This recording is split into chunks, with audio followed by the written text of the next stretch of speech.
फराज मलिक। 4 दिसंबर हो चुका है और हैदराबाद निकाय चुनाव की आज वोटों की गिनती हैदराबाद के अंदर हो रही है। बहुत बड़ा उलटफेर एक बार फिर से हैदराबाद के अंदर नजर आ रहा है। हर चुनाव में बीजेपी पार्टी बड़ा उलटफेर करती है। एग्जिट पोल में बीजेपी बहुत बुरी तरीके से हारती हुई नजर आती है, लेकिन जब वोटों की गिनती शुरू होती है तो बीजेपी पार्टी अचानक से काफी आगे निकल जाती है।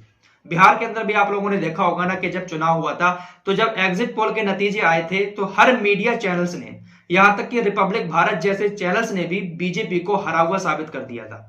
शाम ही हमने आप लोगों को हैदराबाद निकाय चुनाव का एग्जिट पोल बताया था।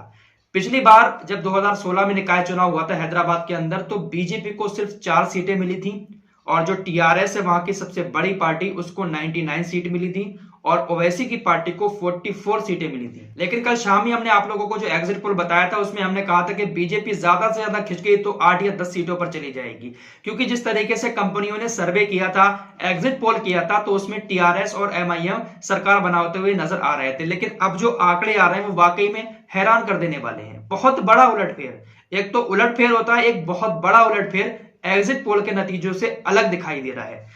अब जो ताजा आंकड़े हैं, इस वक्त टीआरएस जो 99 सीटों पर पिछली बार चुनाव जीती थी, इस वक्त उसके पास सिर्फ 35 सीटें आती हुई नजर आ रही हैं। बीजेपी 72 सीटों पर आगे चल रही है, एमआईएम 28 सीटों पर आगे चल रही है और कांग्रेस सिर्फ 1 सीट पर आगे चल रही है।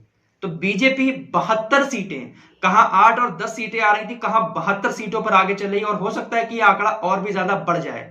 तो एमआईएम के खाते में अभी 28 सीटें हैं, पिछली बार 44 सीटें थी, तो हो सकता है थोड़ी सीटें और बढ़ जाएं इनकी। तो एमआईएम को भी यहां पर थोड़ा सा नुकसान होता हुआ नजर आ रहा है और टीआरएस तो बहुत ही बड़े नुकसान में है। बीजेपी का मेयर इस बार हो सकता है कि हैदराबाद के अंदर चुना जाए। लेकिन बड़ा सवाल ये उठता है कि पुराने शहर में तो ओवैसी का काफी दबदबा बना हुआ है, तो वहां से भी ओवैसी अगर हार रहे हैं तो ये बहुत हैरान कर देने वाली बात है। वाकई में एक बड़ा उलटफेर हो रहा है हैदराबाद के अंदर। तो जैसे ही फाइनल रिजल्ट आता है आपके सामने रख दूंगा, लेकिन एक बार फिर से बीजेपी ने बड़ा उलटफेर कर दिया है इस निकाय चुनाव में।